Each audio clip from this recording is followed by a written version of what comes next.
안녕하세요, 여러분. 오늘은 2026년 4월에 개봉한 한국 공포 옴니버스 영화 가화만 이시성을 함께 살펴볼 거예요. 제목부터 심상치 않죠? 가화만사성은 집안이 화목하면 모든 일이 잘 된다는 뜻의 고사성어인데요. 영화는 여기서 일사자를 죽을사로 슬쩍 바꿔버렸어요. 그러니까 가화만시성은 집안이 화목하면 다 죽는다는 섬뜩한 역설로 시작하는 공포영화입니다. 3명의 감독이 각각 하나씩 에피소드를 연출한 옴니버스 형식이고 우리가 가장 친숙하게 느끼는 관계들, 즉 가족, 친구, 연인 사이에서 벌어지는 기묘하고 소름 돋는 순간들을 담았어요. 자, 지금부터 영화를 보기 전에 알아두면 2배로 재밌는 정보들을 같이 파헤쳐 볼게요. 자, 먼저 기본 정보부터 짚어볼게요. 가와만의 시성은 한국의 새 감독 임의준, 김수인, 김영준이 각각 하나씩 에피소드를 연출한 공포 옴니버스 영화입니다. 2026년 4월 개봉하며 청소년 관람 불가 등급을 받은 만큼 상당한 수위의 공포와 스릴을 예고하고 있어요. 옴니버스 형식의 공포 영화라고 하면 어떤 게 떠오르세요? 예전에 HS 시리즈 혹은 한국의 무서운 이야기 시리즈처럼 여러 단편을 묶은 형식인데요. 하지만 이 영화는 단순히 여러 귀신 이야기를 모은 게 아닙니다. 세 에피소드 모두 가장 가까운 사이에서 발생하는 공포를 다루고 있으며 가와 만사성이라는 한자 선거를 뒤집는 하나의 주제의식으로 연결되어 있어요. 출연진도 화려합니다. 김강희, 박봉준, 강혁일, 배유람, 강혜심, 김나온까지 각 에피소드에 개성 넘치는 배우들이 포진했고 각자의 에피소드에서 강렬한 연기를 펼쳐 보입니다. 이 영화에서 가장 먼저 눈에 띄는 건 제목입니다. 가화만사성이라는 고사성거 들어보셨죠? 집안이 화목하면 모든 일이 잘 된다는 뜻인데 이 영화는 일사사자를 죽을사, 자로 바꿨습니다. 단순한 말 장난 같아 보이지만 사실 이게 영화의 핵심 주제를 담고 있습니다. 가족이라는 이름으로 묶인 가장 가깝고 익숙한 관계 속에 도사리고 있는 공포. 화목해 보이는 가정의 이면에 숨겨진 죽음이라는 역설. 이 제목 하나로 영화가 하고 싶은 말의 절반은 이미 전달했다고 볼 수 있습니다. 그리고 감독이 무려 3명입니다. 임의준, 김수인, 김영준 감독이 각자의 색깔로 에피소드 하나씩을 담당했습니다. 세 감독의 개성이 다르기 때문에 에피소드마다 전혀 다른 분위기의 공포를 경험할 수 있는 것이 이 영화의 큰 매력 중 하나입니다.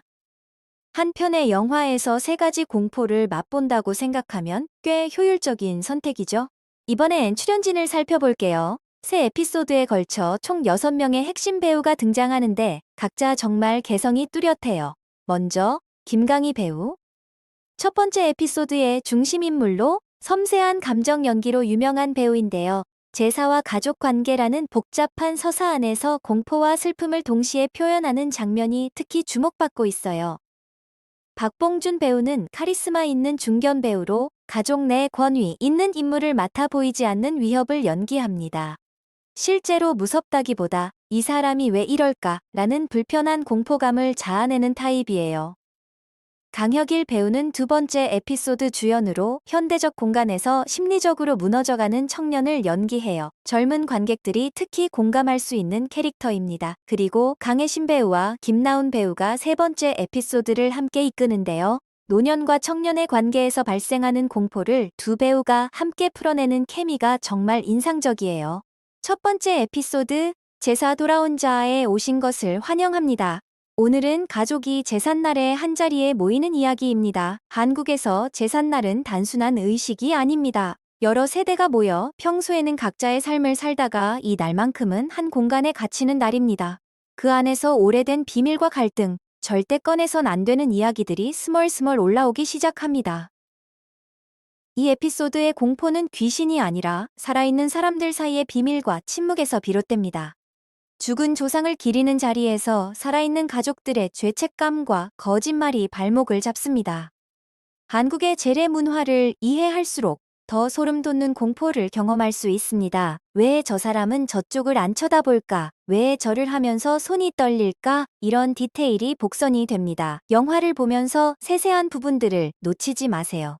두 번째 에피소드입니다. 제목은 관계. 낯선 네가 너무 익숙해. 김수인 감독의 작품이에요. 이 에피소드는 첫 번째보다 훨씬 현대적이에요. 귀신이나 제사 같은 전통적 설정 대신 완전히 일상적인 공간, 아파트나 카페 같은 곳에서 벌어지는 심리 공포를 다뤄요. 설정은 간단해요. 오랫동안 가까이 지냈던 사람이 어느 날부터 조금씩 변해가기 시작한다는 거예요. 처음엔, 오늘 좀 이상한가? 첨단 수준인데, 점점, 이 사람이 내가 알던 그 사람이 맞나? 싶어지는 거예요. 그런데 문제는, 겉으로는 아무것도 변한 게 없다는 거예요.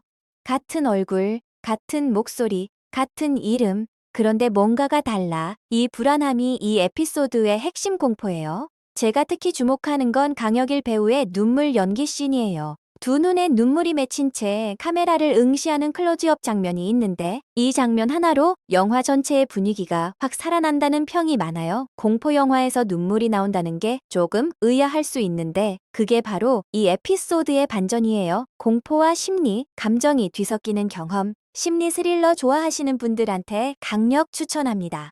세 번째이자 마지막 에피소드, 혈육, 가장 따뜻한 이름의 공포입니다. 김영준 감독의 작품으로 이 에피소드는 세 파트 중 가장 독특한 분위기를 자아냅니다. 앞선 두 에피소드가 직접적인 공포와 긴장감을 쌓아간다면 이 에피소드는 따뜻한 시작으로 관객을 맞이합니다. 나이든 여성과 젊은 여성 두 사람의 애틋한 장면으로 시작되죠. 하지만 이 따뜻함은 점차 이상한 방향으로 변해갑니다. 너무 오래 안고 있는 것 같고 손을 잡는 힘이 지나치게 강하게 느껴지기 시작합니다. 처음엔 전기 많은 사이구나 라고 생각했지만 서서히 이게 맞는 건가 라는 불안감이 스며드는 구조입니다. 공포 영화에서 가장 무서운 것은 무엇일까요? 귀신일까요? 피일까요? 아닙니다. 저는 낯설어진 익숙함이라고 생각합니다. 이 에피소드가 바로 그 공포를 가장 잘 구현한 부분입니다. 강혜신 배우와 김나온 배우의 케미는 정말 인상적입니다. 두 사람이 서로를 바라보는 눈빛 하나하나가 연기로 가득 차 있으며 그 연기가 쌓여 만들어내는 공포감은 어떤 특수 효과도 대신할 수 없을 것입니다. 새 에피소드 중 가장 아름답게 무서운 파트라는 평가가 적절하다고 생각합니다.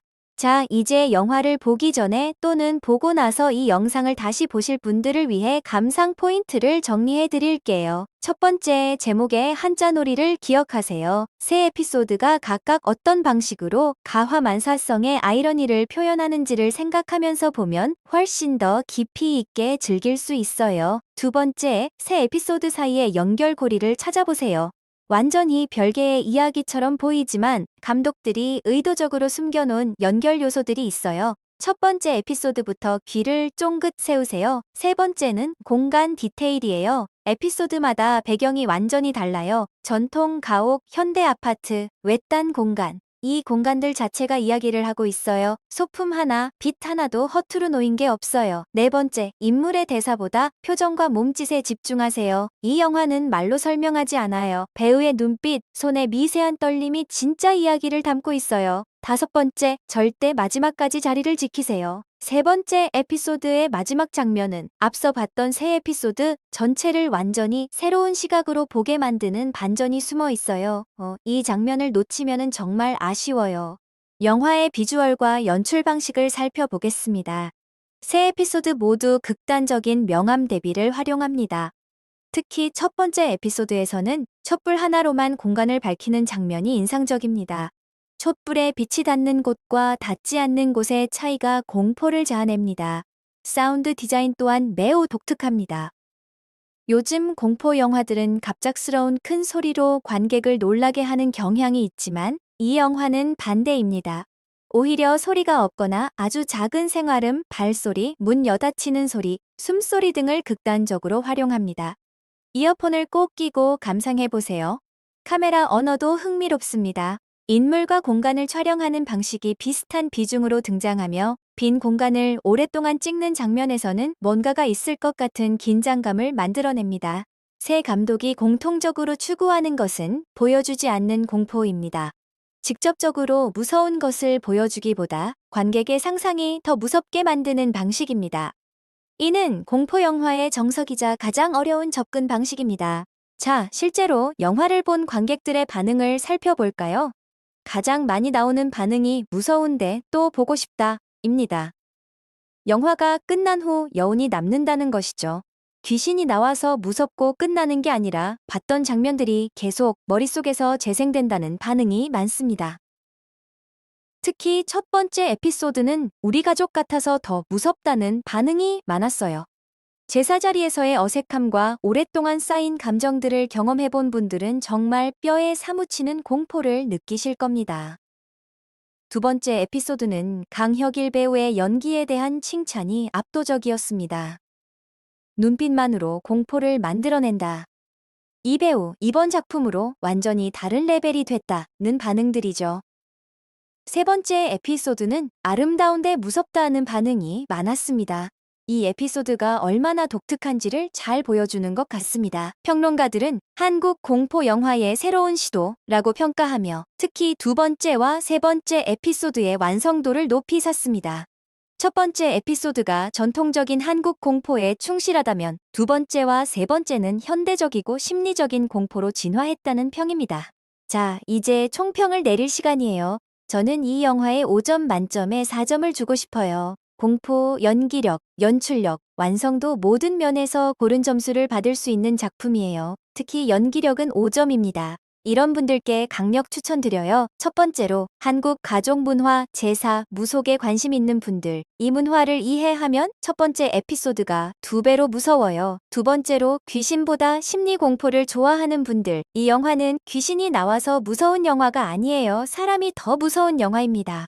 세 번째로 파묘나 곤지암 같은 K-공포 영화를 좋아하시는 분들, 그 영화들의 다음 단계 같은 느낌이에요. 한 줄로 요약하면 가화만 시성은 한국적 정서와 현대적 심리 공포가 세 겹으로 겹쳐있는 작품이에요. 무서우면서도 슬프고 슬프면서도 소름 돋는 그 묘한 감정의 교차가 영화를 보고 나서도 오래 남을 거예요. 꼭 보세요.